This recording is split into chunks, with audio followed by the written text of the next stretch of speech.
Bharatiya Janata party के spokes person एक मोहतरमा साहिबा ने रहमतुल्लाह आलमीन सल्लल्लाहु अलैहि वसल्लम पर अनाप शनाप बोल दिया। जान से मारने की धमकियां आई हैं और मैं आपको बता दूं तो भारत से नहीं विश्व भर से आ रही हैं। पैगंबर पर टिप्पणी विवाद, क्या बोली थी नुपुर शर्मा? देश की सत्तारूढ़ पॉलिटिकल पार्टी बीजेपी की पूर्व प्रवक्ता नुपुर शर्मा के द्वारा एक टीवी डिबेट के शो में मुसलमानों के इस्लाम के आखिरी पैगंबर मोहम्मद पर असहज टिप्पणी की थी, जिसके बाद से उत्तर प्रदेश के कानपुर में हिंसा भड़की और कई लोगों के घायल एवं मारे जाने की खबरें भी आई।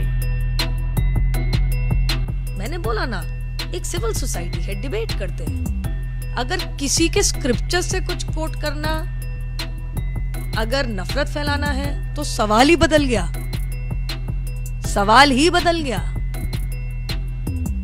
और मैं आपको क्या दिखाऊं मैं आपको, मैं क्या दिखाऊं आपको?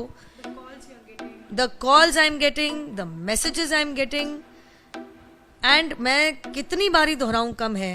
मेरे परिवार में से किसी को भी कुछ हुआ, करने वाला और उससे बड़ा अपराधी मोहम्मद जुबैर रहेगा। देख लीजिए आप, ये देखिए सब, ये देख लीजिए आप सब।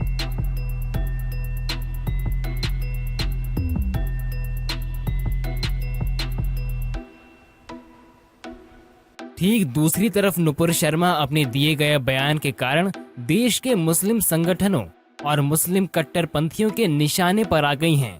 बार बार नुपुर शर्मा को मुस्लिम संगठनों के द्वारा मारे जाने और सिर कलम किए जाने की धमकियां दी जा रही हैं। बीजेपी ने नुपुर शर्मा को पार्टी से निलंबित कर दिया।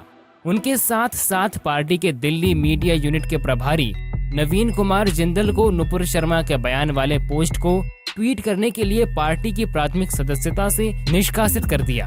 बीजेपी की प्रवक्ता रही नुपुर शर्मा ने ये टिप्पणी करीब 10 दिन पहले एक भारतीय टीवी चैनल में हुई डिबेट में की थी। उनकी इस टिप्पणी भारतीय मुसलमानों और 12 से अधिक देशों में आपत्ति जताई। पाकिस्तान के प्रधानमंत्री शहबाज शरीफ ने भी मौके का फायदा उठाकर भारत को घेरने की कोशिश की। हालांकि विदेश मंत्रालय की ओर से उन्हें जवाब दिया गया। जैसे ही ये बयान भारत से बाहर गया, तमाम इस्लामिक और अरब देश इसकी निंदा करने लगे। वे देश भी भारत की आलोचना कर रहे हैं जिनके अपने मुल्क में अल्पसंख्यकों पर अत्याचार और मानवाधिकार उल्लंघन का एक लंबा इतिहास रहा है। हद तो तब हो गई जब तालिबान भी इस भीड़ का हिस्सा बन गया। जुम्मे की नमाज के बाद विरोध प्रदर्शन के मद्देनजर झारखंड के रांची और पश्चिम बंगाल के हावड़ा में सभी इंटरनेट सेवाएं बंद कर दी गई हैं। उत्तर प्रदेश में लोगों ने प्रयागराज और सराहनपुर में पुलिस कर्मियों पर पथराव किया, जबकि दिल्ली में जामा मस्जिद के बाहर प्रदर्शनकारियों की भारी भीड़ देखी गई। एहतियात के तौर पर भद्रवाह, किश्तवाड़ कस्बों और श्रीनगर शहर में इंटरनेट सेवाएं बंद कर दी गईं। कश्मीर के कुछ हिस्सों में मोबाइल इंटरनेट भी बंद कर दिया गया है। केंद्रीय गृह मंत्रालय ने सभी राज्यों और केंद्र शासित प्रदेशों के पुलिस प्रमुखों को हिंसा की छुटपुट घटनाओं के बाद तैयार रहने और सतर्क रहने को कहा है। हमारा चैनल ज्ञान टीवी हिंदी इस वीडियो में दिखाई गई न्यूज, फोटोज व वीडियो की प्रामाणिकता की पुष्टि नहीं करता है। ये विवाद एक टेलीविजन बहस से शुरू हुआ, जिसमें भाजपा के राष्ट्रीय प्रवक्ता नुपुर शर्मा ने भाग लिया और पैगंबर के बारे में असहज टिप्पणी की थी। नुपुर शर्मा ने विवाद बढ़ने पर ट्वीट कर कहा था, पिछले काफी दिनों से टीवी पर चर्चाओं में शामिल हो रही थी।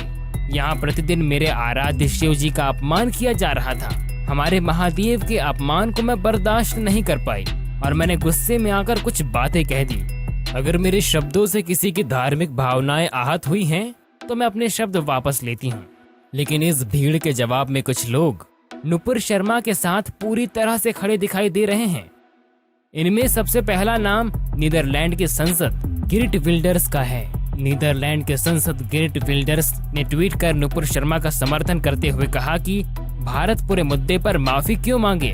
उन्होंने ट्वीट करते हुए लिखा, यहाँ हास्यास्पद है कि अरब और इस्लामी देश भारत से माफी मांगने को कह रहे हैं। भारत माफी क्यों मांगे। डच संसद ने एक और ट्वीट करते हुए लिखा, तुष्टीकरण कभी काम नहीं आता, ये केवल चीजों को और खराब करेगा। इसलिए भारत के मेरे प्यारे दोस्तों, इस्लामिक देशों से डरो मत।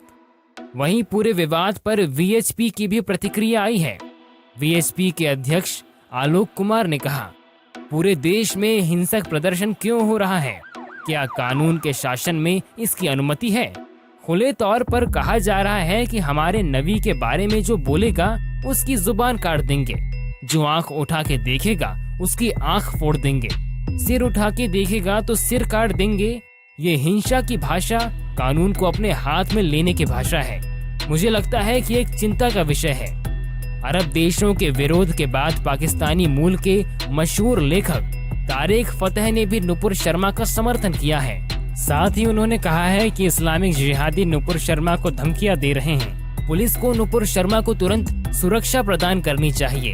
बता दें कि दिल्ली पुलिस ने नुपुर शर्मा और उनके परिजनों को सुरक्षा प्रदान कर दिया है। फेसबुक सहित सोशल मीडिया प्लेटफॉर्म पर पैगंबर मोहम्मद पर उनका एक आपत्तिजनक वीडियो वायरल होने के बाद बीजेपी की नुपुर शर्मा सुर्खियों का विषय बनी हुई हैं।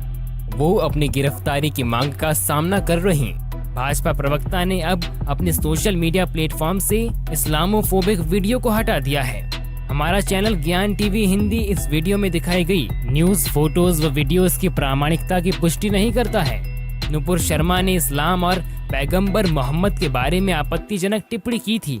उन्होंने एक मुस्लिम नाम के पैनलिस्ट को संबोधित करते हुए ऐसा किया था। सोशल मीडिया साइट ट्विटर पर #अरेस्ट नुपुर शर्मा ट्रेंड किया था। शर्मा ने बाद में सोशल मीडिया पर कट्टरपंथी तत्वों से अपनी जान को खतरा होने का आरोप लगाया था। इस मामले पर पाकिस्तानी मूल के पत्रकार तहा सिद्दीकी का एक बयान वायरल हो रहा है। उन्होंने कहा, तकलीफ है तो हटा दो हदीस से वो बात। ऐसा क्या कह दिया तहा सिद्दीकी ने? तहा ने एक ट्वीट में कहा है, आयशा के 9 साल की उम्र में मोहम्मद से शादी करने को लेकर सत्यापित हदीसों का हवाला देने के लिए भारतीय जनता पार्टी और नुपुर शर्मा पर हमला करने के बजाय मुस्लिम नेताओं को एक साथ आना चाहिए और अगर गलत लिखा है तो उसे हटा देना चाहिए। लेकिन अगर ये सच नहीं है तो कोई भी मोहम्मद पर बाल विवाह करने का आरोप नहीं लगा सकता है। बांग्लादेशी लेखिका तस्लीमा नसरीन भाजपा के पूर्व प्रवक्ता नुपुर शर्मा की टिप्पणी पर चल रहे विवाद में कूद गई हैं और उन्होंने कहा कि अगर पैगंबर मोहम्मद आज जीवित होते तो दुनिया भर में मुस्लिम कट्टरपंथियों के पागलपन को देखकर चौंक जाते। मुस्लिम लेखिका ने कहा, कोई भी आलोचना से ऊपर नहीं है, कोई इंसान नहीं है, कोई संत नहीं, कोई मसीहा नहीं, कोई पैगंबर नहीं, कोई भगवान नहीं। दुनिया को एक बेहतर जगह बनाने के लिए गंभीर जांच आवश्यक है। निलंबित किए जाने से पहले तक 37 इयर्स की वकील रही नुपुर शर्मा आधिकारिक तौर पर बीजेपी की प्रवक्ता थी और सत्ताधारी पार्टी और नरेंद्र मोदी का प्रतिनिधित्व करते हुए एक के बाद एक हर दिन टीवी डिबेट में नजर आ रही थी। नुपुर शर्मा ने दिल्ली यूनिवर्सिटी के कानून विभाग से अपनी पढ़ाई की है। उन्होंने अपने राजनीतिक करियर की शुरुआत साल 2008 में उस वक्त की जब वो अखिल भारतीय विद्यार्थी परिषद की उम्मीदवार के तौर पर दिल्ली यूनिवर्सिटी छात्र संघ की अध्यक्ष चुनी गई। लंदन स्कूल ऑफ इकोनॉमिक्स के इंटरनेशनल बिजनेस लॉ में मास्टर्स करने के बाद वो भारत लौटी। अंग्रेजी और हिंदी दोनों भाषाओं में स्पष्ट तरीके से अपने नजरिए को सामने रख सकने की उनकी क्षमताओं की वजह से 2013 के दिल्ली विधानसभा चुनाव में बीजेपी की मीडिया कमेटी ने उन्होंने अपनी जगह बनाई। आप क्या कहते हैं इस न्यूज के बारे में? कमेंट बॉक्स में अपने विचार जरूर शेयर कीजिए।